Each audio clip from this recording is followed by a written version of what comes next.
Good morning, ladies. We're going to move on and take a look at Chapter 15, the impact of macroeconomic policies in your Theme 4 Making Markets Work booklet. Now, this 15th chapter means that there are only 1, 2, 3, 4 after this one, and then we've completed the Theme 4 booklet, which is essentially means we've completed the whole course. So let's crack straight on. This is a relatively short presentation. This is about 15 slides or so, so hopefully this will be a nice sort of compact one that you can get done in one lesson. So let's take a look then at the an introductory slide, then looking at, in this situation, some graphical information. What does the information tell you? So obviously I'd want you to do a little bit of interpretation, look at where the trend lines are, and also what has caused things to change. Okay, so there is obviously one particular time that looks like there's a bit of an odd thing that's gone on, but hopefully you will be able to see that from that. So spend a bit of time just looking at that graph and see what it tells you. What information can you glean from it? So what we're going to do is look at the impact of macroeconomic policies. Okay, and in this topic, this is what we're going to be focusing on. So the possible impact of macroeconomic policies, comparing some alternative economic approaches, and also identifying some of the criteria for success and evaluating the effectiveness of macroeconomic policies. Remember, when we talk about macroeconomics, it's the whole, trying to manage the whole economy, trying to provide a stable environment for individuals, businesses, and other economic agents to hopefully flourish. So let's take a look at some of the macroeconomic policies and also some of the variables that are used by the government to see how their macroeconomic policies have been doing, if you like. So 4 key variables. There are a number of other ones, but these tend to be the ones that measure national economic performance, and so tend to be the 4 key ones that a lot of government macroeconomic policy is based on and trying to achieve these particular objectives. So these won't be any great surprise to you, or shouldn't be, hopefully. One is to achieve economic growth for all the benefits that we've talked about, the reasons for growth, the fact that it brings greater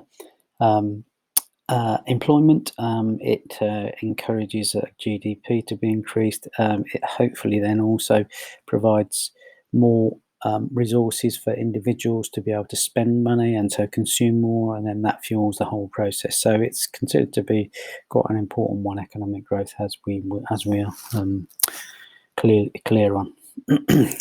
Unemployment is another one. Not having lots of unemployment, but having low unemployment, and we'll look at that in a bit more detail as we go.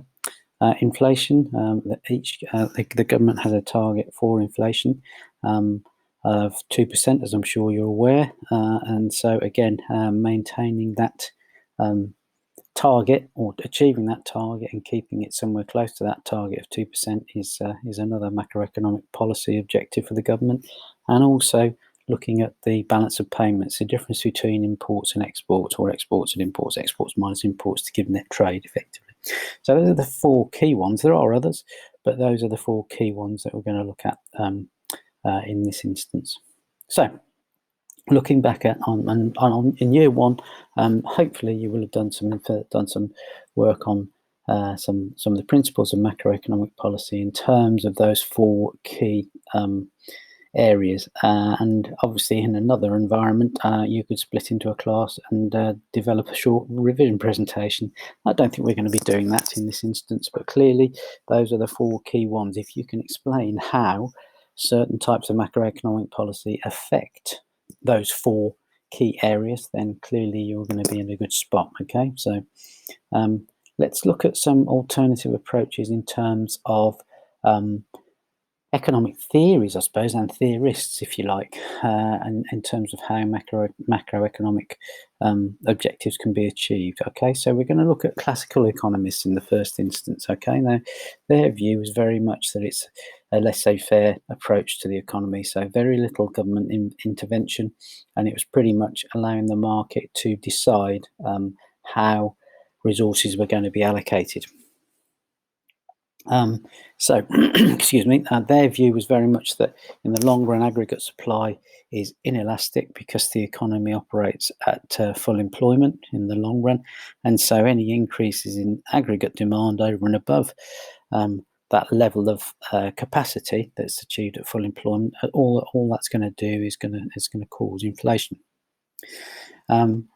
Unemployment is caused by supply side factors as far as they're concerned, and so the policies that are put in place should be designed to try to help alleviate that problem. So, for instance, real wage growth, as an example, that would be a policy that they would advocate. When demand for labour falls, wages will be bid down and the market will clear. So basically, it's very much supply and demand, free market, allowing market forces to determine the allocation of resources, I suppose. Other things to bear in mind, again, trying to avoid any interference from any other party. So in a low wage, if we've got low wages, demand for labour will increase and the labour market will operate efficiently without the interference of trade unions or other types of government intervention like minimum wage. Okay, now that is that's very much the classical economist view. Okay, so the three alternative approaches are sort of not wouldn't say diametrically opposed to one another, but obviously the classic economist is an extreme. Very much about looking at another approach now then, the neoclassical economists. Okay, so this is where effectively we're looking at two things really. One is the same sort of principle of allowing the free market to determine allocation of resources, but in some cases the neoclassical economists felt that there should be some involvement in terms of influencing demand and supply, and in most instances their view was that very much that individuals and firms behave very rationally and will only try and maximize either their utility as a customer or a consumer and profits as a business. So in this instance, very much emphasis on supply side economics, and not much room for fiscal policy to control the economy. It's very much about improving the overall supply side of the economy. So very much about the government trying to focus on reducing borrowing and balancing the budget, as could be seen under George Osborne, who was a Tory Chancellor about sort of 7-8 years ago. Clearly, in this case, very much still about emphasis on the free market and wage flexibility, and also reducing the power of any interventionist approach like trade unions, which then would make it easier to bid wages down. So again, still to some degree about allowing the market to allocate resources in the most effective way. Let's take a look at the next view then, the Keynesian view, and this probably is the one that we spend more time talking about in economics than any other. And this was very much the view that in the long run the economy can operate below full employment. So remember, when we look at the long run aggregate supply curve in terms of, excuse me, in terms of the Keynesian view, obviously we can see in that instance that it is possible for an economy to operate below full employment. In that scenario, the government should be, in the Keynesian view, be attempting to boost aggregate demand to increase economic welfare. That clearly would then mean that unemployment is only really going to be caused by a deficiency in demand, or that's the view very much from the Keynesian standpoint. And when demand for labour falls, markets aren't going to operate as efficiently, because simply you're going to have a number of issues with workers resisting wage cuts, for instance, and trade union power having some sort of influence on that. So in this instance, the government might try and force wages down, but if they did that, that would essentially be negative, have some negativity within the economy, as aggregate demand would fall even further as a result of that. Because essentially, if wages fall, then it means that the money in our pockets falls, and as a result, we have less disposable income available, and so aggregate demand would fall too. So the other thing that the Keynesian view is very much that we don't always, as individuals or firms, necessarily behave in a very rational way. It's all well and good saying we're going to maximise utility and maximise our profits, but in some instances, clearly that is not necessarily the case, and we can all cite examples where we haven't necessarily made purchase decisions which have maximised our utility. More often than not, there's a little bit of irrationality in our processing, and that's allowed behavioural economics to become much more important as a principle and as a branch of economics. So other things to bear in mind then. Keynesian views very much about increasing aggregate demand when the economy had a negative output gap. And as a result, that's basically one of the key tenets that the Keynesian view was that any intervention by the government should attempt to help achieve that, help get over that problem. Obviously, in this scenario, if an economy has a negative output gap, that means it's basically operating at a trend rate below economic growth. Which obviously and then has a significant impact on the overall economy, particularly the case during a recession. And at this stage, the view is that fiscal policy, so government taxes and spending, should be used to try to increase aggregate demand. When we have a situation where we have a positive output gap, where effectively we're producing, we have a greater production capability than demand in this scenario, then the government would be attempting to pay back its borrowing at that stage. So that would be the principle behind that one.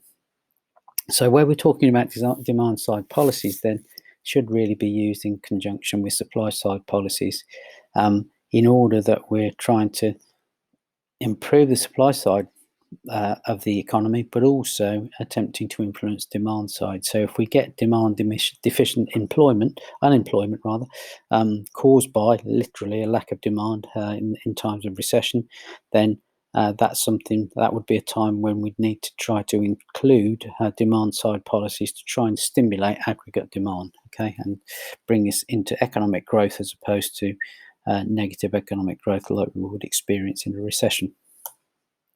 Okay, so alternative approaches then, the things that we need to bear in mind. These things will change. Government objectives are going to change over time. We've only got to look at the way in which lobbyists and pressure groups have caused effectively the climate change and the use of fossil fuels and the move to electric cars, and you name it. It's pretty much the whole environmental debate has become a much more important principle on which people are making decisions and becoming a sustainable economy, and a government that believes in sustainability, that maybe is something that is going further and further up the political agenda. So other objectives that could be considered: a balanced government budget. Well, at the moment, given the amount that we're spending on trying to find our way through the pandemic, then clearly trying to balance the government budget, where actually spending is somewhere near where what we get in tax revenue, is probably a bit of a pipe dream, but it's something that over time that might well become a much more important objective, to try to reduce the amount of borrowing or pay back some of the borrowing that we've had to put in place. Protection of the environment is clearly an important one, as we mentioned, and also greater income not inequality, greater income equality. And again, why do you think those objectives might be desirable? Which one do you think is the most important? That's a moot point, really, because you could argue they're all important. But this is one of the issues that the government faces, that they have a whole number of competing priorities, and it's trying to decide how best to allocate scarce resources. They have scarce resources too.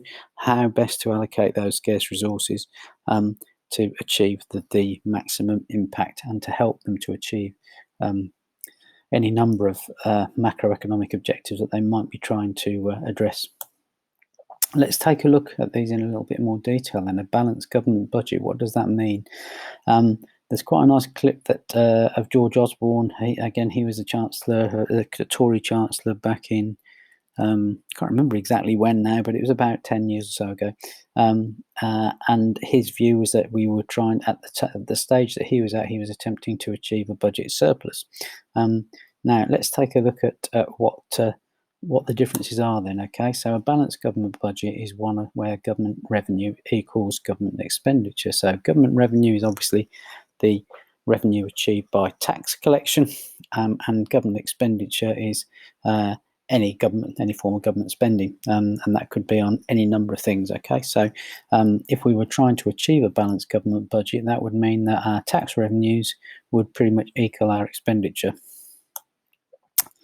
That means basically there is not a budget surplus where revenue is greater than expenditure. Then, well, the likelihood of that, certainly in the near future, is, as I mentioned before, a bit of a pipe dream. Okay, because in this situation, a budget surplus would be where we had more tax revenue than government spending. Well, clearly that's not the case at the moment, is it? A budget deficit, which is what we're quite familiar with, is where expenditure, where government spending is significantly higher than the tax revenue that has been generated, and that's clearly where we are at the moment. So effectively, that budget deficit has to be funded by the government borrowing money. And excuse me, just shows you how quickly things can change, because George Osborne's view was that over time the government had to be seen to be creating a budget surplus, and that was going to become a priority.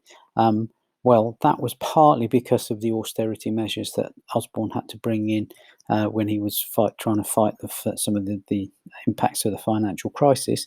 But clearly, again, the external shock of the pandemic, and obviously the change from in and out of Brexit, wherever we are, that clearly had an impact on a number of things that meant that the government had to spend significant amounts of money to help try to stimulate economic growth in the uncertain times of Brexit, and also trying to manage our way through, the pandemic that we're facing right now. Now, clearly, one could argue, is a balanced budget, a good idea? Is it feasible? Should we always have one? Why? Why would that be? And it's very much a case of considering a number of these alternatives. And trying to weigh it up, really. It's not necessarily that straightforward, as we can see. So let's look at protection of the environment then. Okay, becoming a very, very important thing with so many people considering the environment and the impact that we as a population are having on the environment. It doesn't. Almost a day doesn't go past without some form of program on TV about climate change or how we're damaging the planet, and there are a number of views on that, of course. Clearly, the two hot potatoes, for want of a better term, global warming and climate change, are now very, very high on the political agenda. And with some changes in government in various different parts of the world, that's obviously going to become even more so, as there seems to be much more of a clear view, with most of the big global powers believing that global warming and climate change is something that has to be addressed. Clearly, the other thing that we can do is look at trying to provide sustainable solutions, particularly for our energy needs, but for a number of other things, so that it's not a case of just scarring the planet by and just using the resources that are available to us without any real care or concern for the impacts that we might be having. And obviously, the Green Party has been a very strong proponent of of this approach for a significant number of years, and there's the link there to their website and a couple of quite nice short videos which actually explain what their views are. And clearly, the view is that if we don't do something about the environment and try to protect the environment, then we're going to cause irreparable damage, and that's something that we all need to make sure that we're trying to do a little bit to resolve. Clearly, there are ways and means by which the government can get involved. They might supply businesses with forms of investment grants. So if they're looking at going to green energy or even providing green energy, then clearly they are going to be getting some extra support from different sources of government funding. And we've also got to bear in mind, what's going to happen in the future. There's some, again, future gaze in terms of the types of energy requirements that we might have and the types of economic growth targets that we might set for ourselves. They are all going to have an impact to some degree on the choices that are being made, and that clearly is then going to have a potential, hopefully a positive impact in terms of environmental approaches. And if you think about the move towards electric cars as an example, or the use of wind power and solar power and electric batteries as opposed to some of the other sources of energy, that clearly is a significant move, and that's been caused to some degree by us attempting to protect the environmental impact of our day-to-day businesses. Greater income inequality is another one. Again, these are all very, very important, and again, these three supplementaries are over and above the four that we mentioned previously of economic growth, inflation, balance of payments, and I forget the other one. It doesn't matter. You can go back and look at the fourth one. And in this instance, let's look at greater income inequality then, greater equality rather. Obviously, one of the things that we are very keen to do is to try to avoid extreme income inequality. It's considered to be socially unacceptable at the very least, and the view is that in our society that people should be able to access a fair day's work for a fair day's pay, and clearly one could argue that to some degree that happens, but to other degrees it clearly doesn't. And there's many studies that suggest that rather than just going for high levels of economic growth, we should really be using income equality as a means of measuring just how successful our society is. So if we can give better standards of living for all, then that's going to lead to a happier society overall too. And there are a few things that the government can do and are always doing to try to address this. That can be using the tax system by reducing the tax burden on the poorer members of society. So that could be increasing personal allowances. It could also be looking at the overall tax rates that are being paid, and also trying to establish some sort of national minimum wage, and whether that has worked, whether that's helped. And clearly that is constantly under review, and the current national minimum wage, if you look at when it was first brought in around about 1999, there's been a significant increase in the national minimum wage since then. And that's helping to bring some people out of relative poverty, and that's clearly a good thing. So let's take a look and see how successful are some of these macroeconomic policies, and the criteria for success could include a whole range of things. Okay, let's look at the first one then. Okay, now we know that our inflation target is around about 2% plus or minus 1% over a period of time, and if we achieve that, if the government achieves that through some of its monetary and fiscal policy to a point, but monetary policy being the main one, managed on their behalf by the Bank of England, then that's going to provide an economy that's got stability, and so individuals, firms, and government can undertake decision makings with greater confidence, and animal spirits will come in there. So as we've got greater confidence, we're more likely to make investment decisions, make buying decisions that hopefully will then drive economic growth.